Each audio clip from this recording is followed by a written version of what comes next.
to the OhioRAAM Show.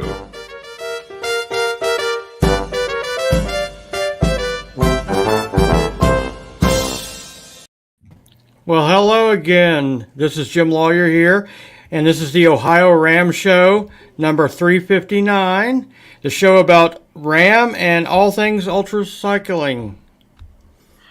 And Lee Kreider here, and this show comes to you because we have so many wonderful folks that keep 3 consecutive time stations open 24 hours a day here in Ohio during the race across America. Time stations 41 in Oxford, 42 in Blanchester, 43 down there where Jim holds out. And hey, you know what, Jim? What, sir? June is getting closer all the time, isn't Definitely. it? So we ought to put some dates up there for you. Put dates in your calendars. The solo riders for the Race Across America leave Oceanside on June the 15th. The teams leave on the 19th. And generally they're through Ohio here on Tuesday, the 22nd through the 25th. Sometimes there's a little splash over on either side, Jim. Mm-hmm. But usually that's where they're here. And yes. We keep these stations open during that time, do a great job, a good place to come and watch the show. Hey, one nice thing about Ohio, folks, is the teams are catching up with the solo riders here in Ohio. Mm-hmm. So we have solo riders and teams and all that coming through all the time. And there's a couple days there where they're coming through. There's somebody here all the time. Yeah, nonstop. So nonstop, and we love that. Very exciting. How about some news, Jim? Yeah, basically we got a little bit of news going on. The Florida 500, I think most everybody is finished now, but some of our friends, Team Joe Barr, Giovanni Prosperi, and Amanda Coker are doing very well, and we wish everybody a safe and good ride. Mark Whitehouse is working on his 24-hour recumbent trike world record attempt in Borrego Springs. So we wish him all the luck in the world to finish that strong. And that's basically all I have today, Lee. Okay, and reminder that we have identified the World Bicycle Relief as our show charity, not to take anything away from the wonderful charities we're going to talk about tonight. But the thing we've not mentioned is the Buffalo Bike, which is a part of that program. That is one rugged piece of equipment. It's designed to haul milk to market, kids to school. They haul everything you can imagine on those bikes. And it's a wonderful program, involves mechanics and everything else. We'll talk about more of that later because we want to get to the show. But first of all, hey, we've got a show coming up next week. We got Yasser Salem, who is the hot dog eating champion in this film. I don't know if he's a champion or not, but he's eating hot dogs. Let's see if we can get this thing running here. Yeah. We're not having him on for eating hot dogs, Jim. Although he did win the Tour de Donut here in Troy, Ohio, a few years ago by eating 48 hot dogs on a metric century race. I don't know how you do that, but I don't either. We're going to have you on because he's going to be doing solo RAM this year in 2021. And he has a wonderful charity in honor of his wife who died of a terrible disease. In fact, it was the identical diagnosis that my first wife had, so I have some feeling for that. So anyhow, Jim. Yes, sir. I want to introduce to you, because I've been talking to her, Lauren here, who's down in Florida. Lauren, how are you tonight? Can you hear me, Lauren? And Lauren is maybe locked up. It looks that way, yes. There. Hi. Okay, well. We got her. I think you were locked up there for just a second, Lauren. Lauren, tell me about your team and then introduce the team members we have with us here tonight. Absolutely. Well, thank you so much for having us on your show tonight. We're so thrilled to be here. I am Lauren Dunai, and I help handle the public relations for our team and their RAM21 initiative. So the team that's here tonight, they're the real stars of the show. So I'll let them tell their story, why they're here, and why they are participating in the Race Across America this June.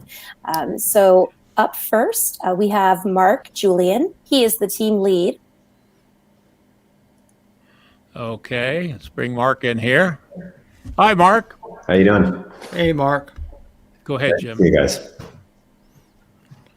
Go ahead and tell us a little bit about yourself and why you got into this RAM thing. I mean, that's a good question. It basically comes from being, I was diagnosed with cancer in June of 2018.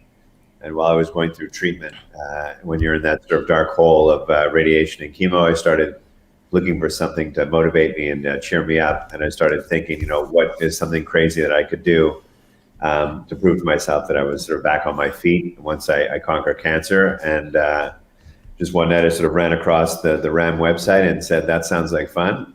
Having very little experience in endurance cycling, I've done a bunch of triathlons, but not even an Ironman.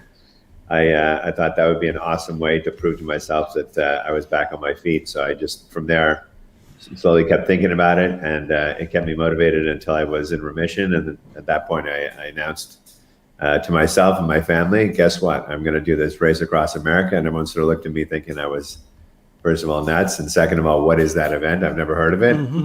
And here we are. We're 4 months away from getting underway. So we're super pumped. Awesome. Good. That sounds great. Good way to do it, Mark. Announce you're going to do it, and then you're trapped. Yeah, and then you start training and figure out how to do it. Exactly. Mm-hmm. Okay, Lauren, who's next on you want to tell us about? I think Lauren's locking there a little bit. Let's go to... Do you want to speak to Dan Rembold? He's another team member. Yeah. Dan. Hello, hi, Dan. Good evening. We'll go ahead and ask you the same question. What got you involved with this team and your background a little bit? Sure, I'm calling in from Texas, and I was a hobby cyclist, the kind of classic weekend warrior before, similar to Mark, I was unexpectedly sick in 2017 and came down with a really aggressive leukemia. And so after doing battle with that throughout most of the year 2017, I went through a bone marrow transplant, found a donor, and was recovering from that.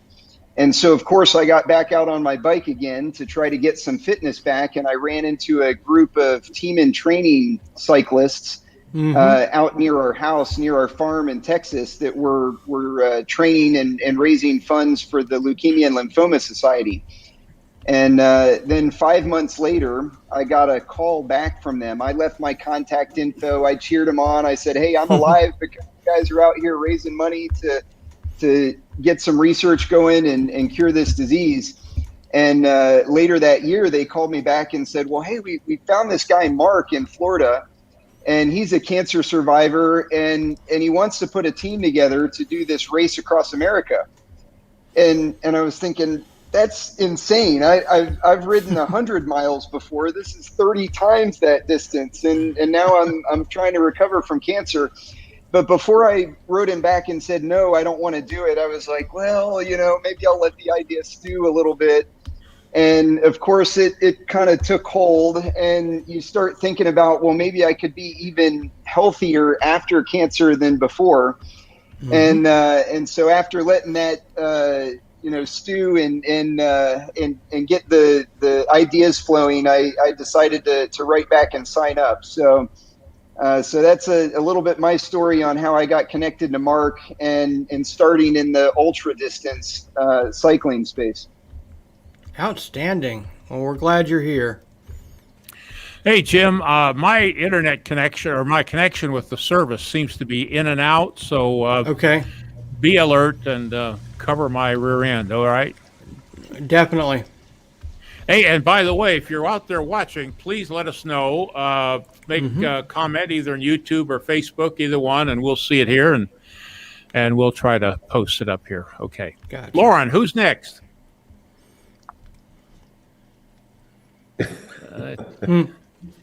So we also have Paul Majors with us tonight. Paul. Hey, Hey, thanks, Paul. Jim and Lee, for having me on. I appreciate the opportunity to talk to you and all your followers. Outstanding. So I see you're the crew chief for this wonderful 8-man team.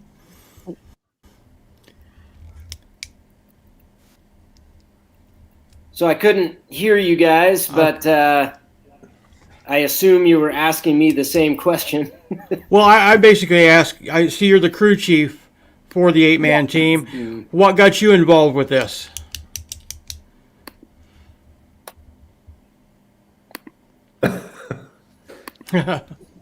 Sorry, I'm having some technical difficulties. I can't hear you. But I'll go ahead and answer the same question that you asked the other folks. What got me into RAM? So 2015, the Love, Sweat, and Gears team, the tandem racers, asked my wife and I to be backup racers for them.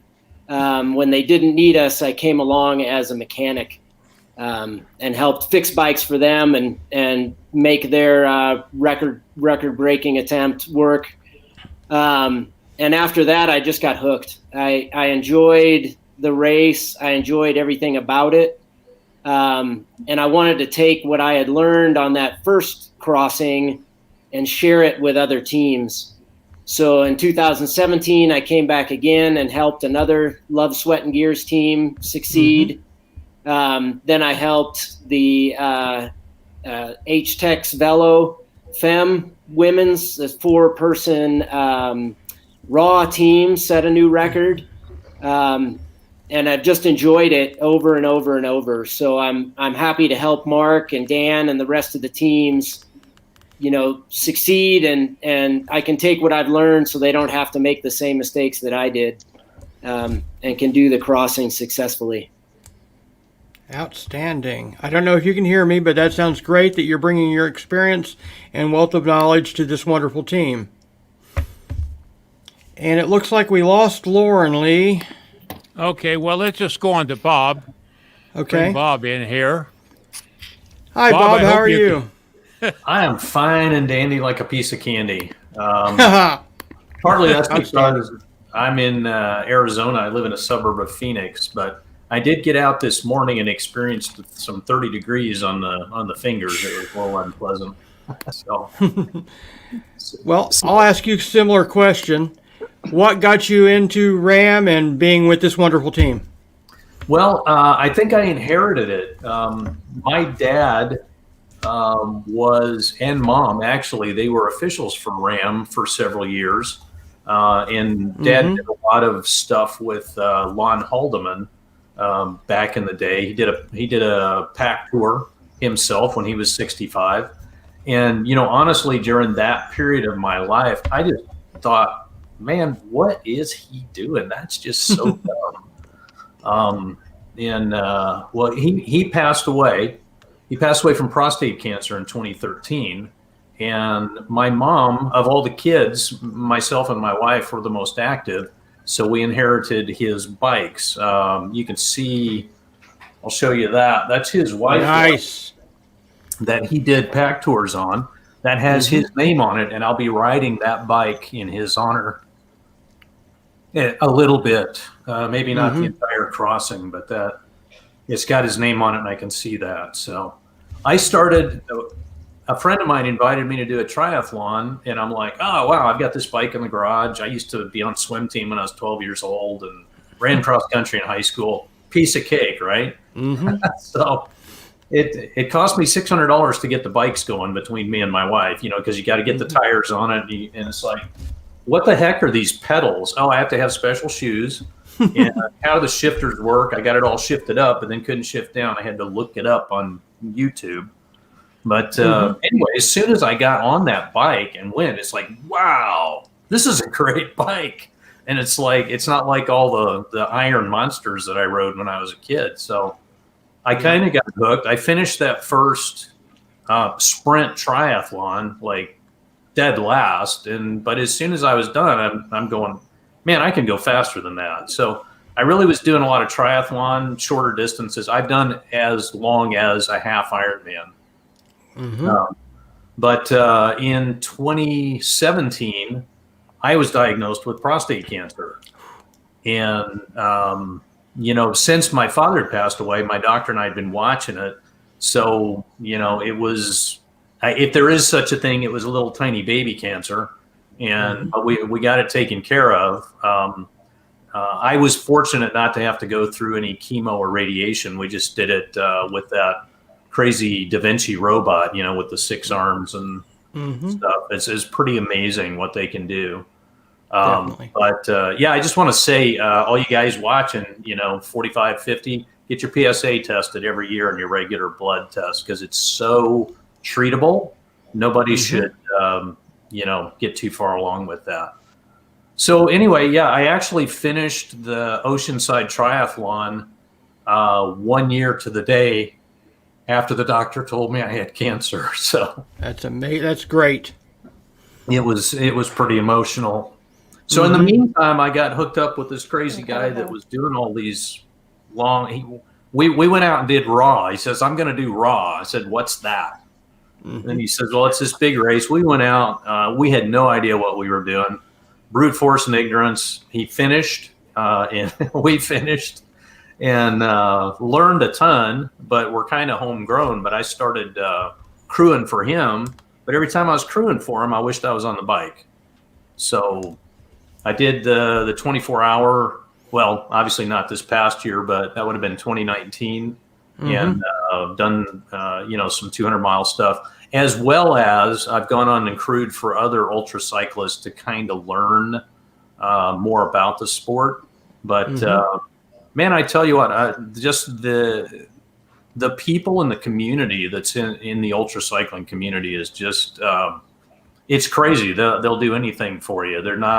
They may be your competitor, but they'll drop anything and help you out. So I just love kind of the family that's ultra cycling.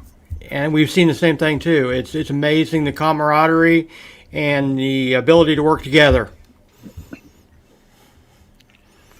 Well, we want to talk about your charity, and Jim, if you'd pull Paul or Mark over there into the main screen for us. Tell us about the charity that you have, Mark. What it's all about. Well, you got 2 charities, actually, I guess. Right. So we have 2. One is the Leukemia and Lymphoma Society. We're funding a new program. Both of the charities are geared towards children, so it's pediatric cancer. Leukemia and Lymphoma Society is putting together a database amongst hospitals around the world and doctors around the world to try and figure out what treatments that doctors are doing and which ones are the most effective with the least amount of side effects on the children that they treat. And then we're also teaming up with the National Pediatric Cancer Foundation, and they are predominantly funding research. So 90% of the money that they raise goes directly to research. So they have a very small office and are able to do some really incredible stuff. So they're working right now to try and develop and release the 11th drug. So believe it or not, there are only 10 cancer drugs that are geared towards children that have ever been created on this planet, which is mind-boggling to me. And that's kind of how I started thinking about if I was going to do something in cancer, I wanted to do something for children, because I saw the inequity of what's going on right now. The overall treatment, the money that's spent on treatment in the United States is over $150 billion a year, is predominantly adults. And yet the government only provides pediatric cancer 4% of the research money that they give out every year. Only 4% goes to children. And when I found that out, it just seemed ludicrous to me that more people aren't doing more things for kids and trying to develop medication that doesn't give them long-term side effects like cognitive issues and issues with their organs and that kind of thing. Well, that sounds great. And Matt Palmer says check out team at RAAM21.com. And if you'll go to the show website, OhioRAAMShow.com, and the show notes, you'll see links to their website, to their donation page. You people won't be bothered if we get some people to drop a dime or two on you there, will you? That would be awesome. Any money can certainly help. So any donation is welcome, and we appreciate it. But there's a link there for that, and there's also a link to your Facebook page. Hey, how can your followers follow you during the race? That's a good question. We're trying to figure that out right now. If it's going to be on Facebook or on Instagram or what we're going to do, but it's a very good point. That at some point we'll figure out what platform we're going to use in order for people to see us. Okay, very good. I got a question for pull up your crew chief there. Is it Paul? Yeah. Yep. Hang on. Paul, Let me get him up here. Yeah, he was backstage there. I think we got him up now, haven't we? No. There we go. I think. There it is. All right. Sorry about that. Can no you hear worries. us? Yeah, I can hear you guys now. Okay, very well. How is your crew organized? I mean, how's your squads organized? You got an 8-person team? You're going to have 4 squads, or 2 squads of 4, or how you plan to do it? We're doing 2 squads of 4 in 8-hour rotations. Mm-hmm. So with a total of 12 crew, 8 racers for a total of 20, we'll be running a full-sized RV, 3 vans, 3 full-sized vans. We'll use 2 vans for immediate race vehicles, the follow and the shuttle. And then we'll have it what we call the command van, which myself and the assistant crew chief, Chris, will be in to take care of anything that goes wrong. But we'll be doing 8-hour shifts for both crew and for the racers. So the driver navigators will work the same 8 hours and then be off for 8 hours, repeat process across the U.S. Very good. Very sounds like a great plan. It's worked well in the past, so hopefully it'll work well again. We definitely can't wait to see you guys come through our time stations there in Ohio. They're always the highlight of the whole crossing. Well, thank you for that. Well, we like to hear that. We think so too, but then that's what we ought to think, isn't it? Hey, you got any other questions, Jim? No, you asked the question I was going to ask, so I think I'm pretty much done for my questions. Okay, very good. Well, listen, we're glad to have all of you here with us tonight. We will wish you well. And with that, we're going to, I think we've got all our business taken care of, haven't we, Jim? Yep, and definitely check out the RAAM21 website. Got a lot of great info out there and a lot of news reports that they've done on this team. And your goal is 500,000, is that right? Right. So you guys are cutting a check for that, right? I think we're about 400,000 short. So if you guys, between the two of you, well, Jim but and me, I tell you, if you guys want to split it up, that would be great. Yeah, well, Jim, you take half, I'll take half. Okay, there you go. Hey, listen, I think you've come a long way this early in the game, and it sounds like you're doing a great job. Just keep pushing. You never, we've seen it done before, and I think you can do it. Definitely. We won't give up. We're iron strong, man. We're cancer survivors. So we've seen bigger battles than this. So we're ready to tackle it. This will be a piece of cake for all of you.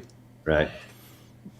Gregory's been posting us in here. He says hello, and he's going to say goodbye here in just a minute. And let's see if we can find him. Yeah, there he is. We were going to try to get Gregory Zuber on, the voice of the show here. He told us he wanted to remain a mystery, Jim. Okay. And, the voice from above. The voice from above or beyond or whatever. And maybe we ought to have some kind of contest of who can out Gregory Zuber. But be that as it may, hey, we're just crazy people here. Good luck. Definitely. Good luck to the rest of your team. Sorry we couldn't get all of you on here, but that's just not possible the way things work here. We'll see you here in Ohio, folks. Great. Take care. Thank you all. This is Gregory Zuber thanking you for watching and sharing. Bye-bye. Thank you. Music by Kevin MacLeod.